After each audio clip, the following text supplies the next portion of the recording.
Hi, my name's Martyn Gibbons. I'm here today to talk about my E-Type Series 1.5.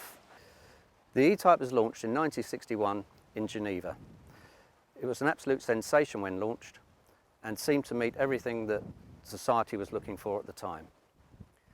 Enzo Ferrari is quoted as saying it was the most beautiful car ever made. And with the swinging 60s fast approaching, it seemed to fit what most people were looking for, and particularly the rich and famous, who seemed to add to its desirability and fame.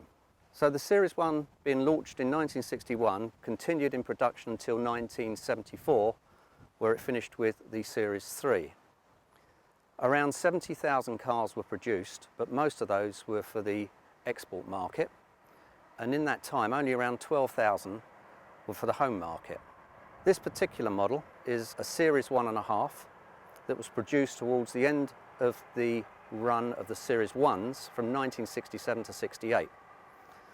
In the production of the Series 1 4.2, which started in 1964 and finished in 1968, there were only just over 1,000 drop heads that were made for the home market. During the restoration of this car, the Jaguar Heritage Certificate was sourced and confirmed this to be the last Series 1.5 Jaguar that left the production line. It was actually made in July 1968 and sold in Leeds on the 13th of August 1968. So this car was acquired in 1977 by my father. At the time, he was looking to sell his Mark III GT Cortina. A friend of ours was looking to move on this E-Type that he had owned for a while but was a non-runner. Eventually the deal was done with the Cortina and £50 in exchange for the E-Type. My dad recovered the E-Type by borrowing a trailer from someone and used my old Zodiac because it had a tow ball, and we got the car home. Within a very short space of time, it managed to get the car running and used it for his everyday transport. Home to work was only a couple of miles, so over the next 5 to 7 years, it had very little use, but was his everyday car. Eventually, the car started to show its age.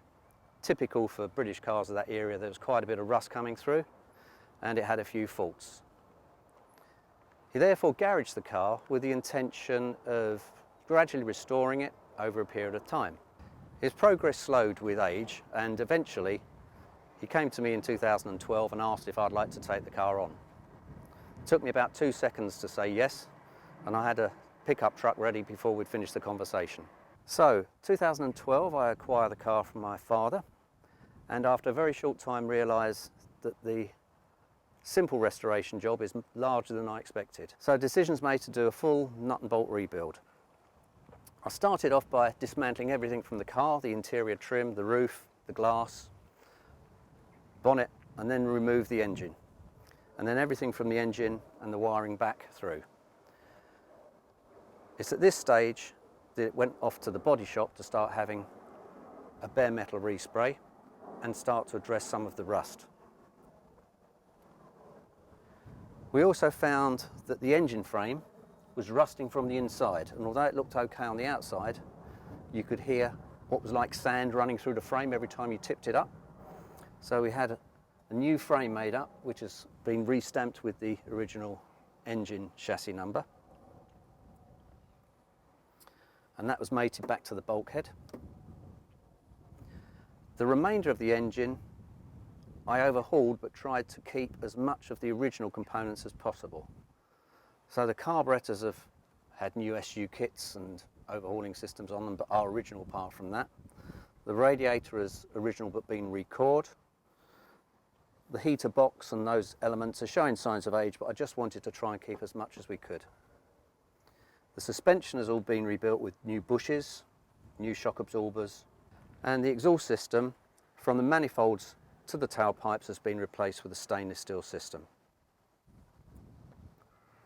Now, these cars were never well known for braking at the best of times, and nowadays you'll find that a Nissan Micra will probably stop quicker than you can. So I've decided to upgrade the brakes with 4-pot calipers. The other thing I've done is to replace the points and condenser with an electronic ignition system inside what is the original distributor position. The body panels were replaced having new door skins. The bulkhead all remains the same. Within the rear wheel arches, we found that they'd been welded over in the past, and rust holes showed that you could see from one end of the sill through the bodywork to the other. However, it's always had a good boot. The boot catch is to the rear of the bulkhead here with a key lock in it and a spring release.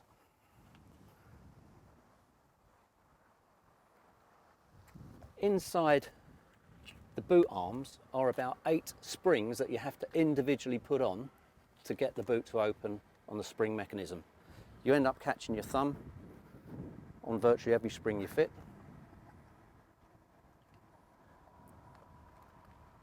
Underneath the boot cover is the spare wheel and jack as usual.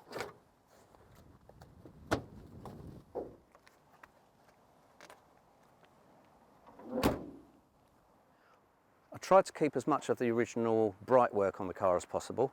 These are the existing bumpers, overriders, front and rear, which have been re-chromed. I also retained as much of the chrome work as I could around here. These have been, or the bright work around here, these have been re-chromed, but the existing windscreen sections have been retained.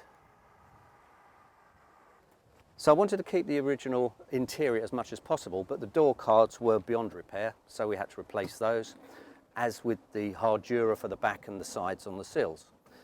But the centre console and seats and dashboard I decided to retain despite them showing signs of age, because it keeps the car original and just is in keeping with its original character.